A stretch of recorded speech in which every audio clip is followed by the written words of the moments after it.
데일리 건강 시작합니다. 오늘 함께할 우리 집 주치의는 산부인과 전문의 권호준 선생님입니다. 선생님 안녕하세요.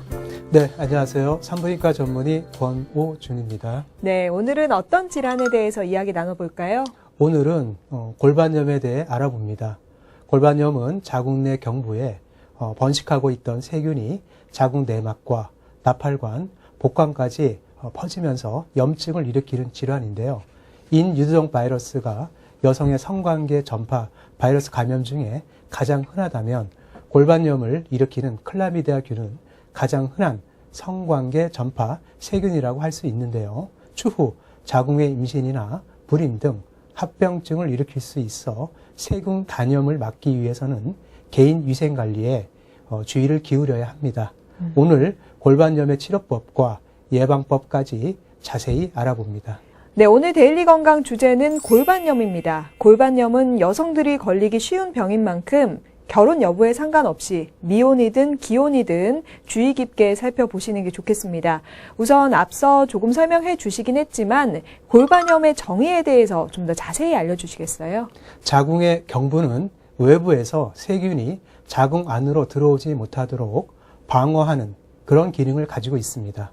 그러나 질 안이나 자궁 경부 근처에 있던 세균들이 자궁 경부를 통과하여 자궁의 내막을 거쳐 나팔관이나 복강 안까지 퍼지면서 생기는 염증성 질환을 골반염이라고 합니다.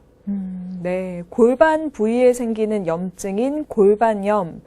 흔히 성병으로 알려져 있습니다. 저도 그렇게 알고 있는데 사실인가요? 네, 그렇습니다. 방금 말씀드렸듯이 성적인 접촉에 의해서 대부분 발생하며 그 원인균으로는 대표적으로 클라미디아균이나 임균 외에도 형비성균, 연쇄구균 등도 골반염의 원인균으로 알려져 있습니다. 네, 방금 설명해 주신 클라미디아균, 임균, 어떤 균이고 어떤 특징이 있는지 궁금합니다. 우선 클라미디아균은 성적인 접촉에 의해서 생기는 질환의 대표적인 원인균으로 클라미디아 중에 클라미디아 트라코마티스라고 하는 병원균을 의미합니다.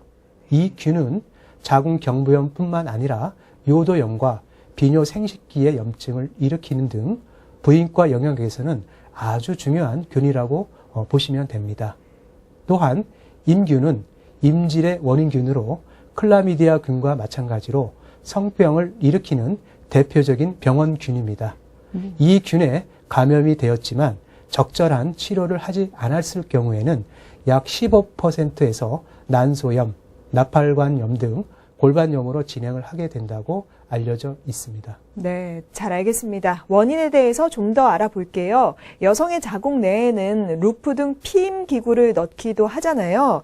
이런 기구의 삽입이 골반염 발생의 원인이 되기도 하나요? 네, 루프 등의 피임 기구 등을 너무 오랜 기간 교체 없이 방치하게 되면 직접적인 골반염의 원인이 되기도 하지만 피임 기구 자체가 상행성 감염의 루트를 제공하는 그런 역할을 하기 때문에 간접적으로도 골반염의 발생을 도와주기도 합니다. 꼭 성접촉이 아니어도 다른 원인이 있을 수도 있네요. 또 다른 원인도 알아볼게요. 질염은 여성들의 감기라고 불릴 정도로 흔한데 질염이 방치되면 골반염이 될 수도 있나요? 네, 상행성 감염의 빌비를 제공하기 때문에 질염을 그대로 두게 되면 골반염의 가능성을 높여줄 수도 있습니다. 따라서 질염이 있을 시에는 바로 치료를 받으시는 것이 좋습니다. 혹시 자궁경부염도 마찬가지인가요? 네, 그렇습니다. 자궁경부염은 질염과 동시에 생기거나 또는 자궁경부가 질염에 의해 계속 노출되다 보면 자궁경부염이 생기는 경우가 흔하므로 질내와 자궁경부의 지속적인 관찰과 함께 질염이나 자궁경부염이 발견이 되면 적극적인 치료를 받으셔야 합니다. 네, 대체로 질염이나 자궁경부염 증상이 있을 때 그 원인이 되는 균이 자궁이나 골반으로 타고 올라가서 염증이 생길 수 있다는 건데요. 자궁의 임신과도 연관성이 있을까요? 골반염이 상당히 진행이 된 경우에는 나팔관까지 염증균이 나오기도 합니다. 이런 경우에는 나팔관의 염증 반응으로 인해 나팔관의 통로가 좁혀져 있거나 불규칙해져 있기 때문에 정자와 난자가 나팔관에서 만나서 수정이 된 후에 자궁 내로 들어와야 하는데 그러질 못하고 나팔관에 그대로 착상이 되어 자궁에 임신이 되는 경우도 있게 됩니다. 네, 자궁외 임신이 되기도 하지만 불임의 원인이 되는지도 궁금합니다. 골반염을 그대로 방치할 경우 불임 가능성도 있습니까? 네, 골반염으로 인해 나팔관에 염증이 생기게 되면 염증 반응으로 인해 나팔관이나 자궁의 내막이 유착이 되거나 막혀 있어서 불임의 원인이 되기도 합니다. 따라서 전에 골반염으로 치료를 받으셨던 분들의 경우에는 임신을 계획하시기 전에 우선 부인과 검진을 통해서 혹시나 후유증이 남아있지 않는지 확인을 해보시는 것이 매우 중요합니다. 네, 그렇게 미리 검진을 해서 발견을 하고 임신을 한다면 참 다행이지만 혹시라도 골반염이 있는 상태에서 임신을 할 경우에는 어떻게 되나요? 자연 유산이 되는 건가요?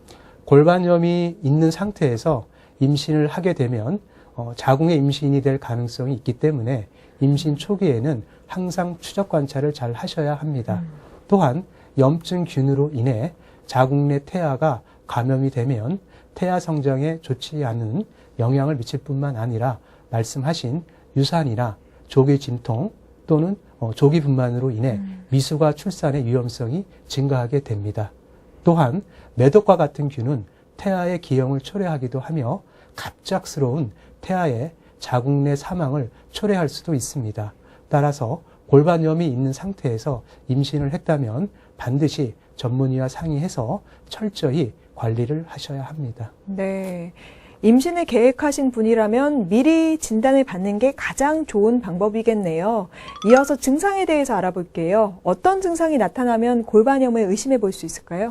골반염의 일반적인 증상으로는 하복부에 통증이 있으면서 질 분비물의 증가 또는 생리량이 많아진다든지 배뇨 시에 불편감 등이 있으면 모든 여성에서 골반염의 가능성을 염두에 두어야 합니다. 또 골반염의 대표적인 증상인 골반 부위의 통증과 발열이 있으면서 골반 검사 시에 자궁 경부나 자궁 부속기인 난소와 나팔관 쪽에 통증이 발견되면 골반염을 의심할 수 있습니다. 하지만 골반염의 증상은 매우 다양하기 때문에 진단이 까다로운 경우도 있고 특히 골반염이 있다 하더라도 특별한 증상이 없는 경우도 있기 때문에 치료 시기를 놓치는 경우도 있습니다. 지금 증상이 없을 수도 있다고 했고 또 하복부 통증이나 생리량 증가, 발열 등은 다른 병의 증상이기도 하거든요. 그래서 헷갈릴 수도 있을 것 같아요. 네, 고열이나 발한이 있는 경우에는 감기나 몸살 등으로 오해를 받기도 하고 또한 생리 기간에는 생리통이나 방광염 등으로 오해를 받기도 합니다. 특히 우측 하복부에 통증이 심한 경우에는 급성 충수염이나 대장의 개실염과 감별이 어려운 경우도 있습니다. 따라서 자세한 상담과 진단을 통해 정확하게 감별해 주는 것이 매우 중요합니다. 네, 그럼 그 진단법에 대해서 좀 알아볼게요. 감별이 어려운 만큼 정확한 진단이 필요할 텐데요. 어떤 방법이 사용되나요? 골반염은 그 증상이 매우 다양하기 때문에 골반염이 의심이 된다면 우선 진찰을 통해 골반 내의 염증 증상을 확인하는 것이 중요합니다. 특히 내진을 통해 자궁과 난소 그리고 골반 부위에 염증으로 인해 통증이 전달되는지를 확인합니다. 그 결과 골반염으로 의심이 된다면 질과 자궁의 경부에 고름과 같은 점액 환웅성의 분비물이 있는지 확인을 하고 현미경으로 분비물 검사를 실시하고 다수의 염증 세포가 관찰되는지 확인을 합니다.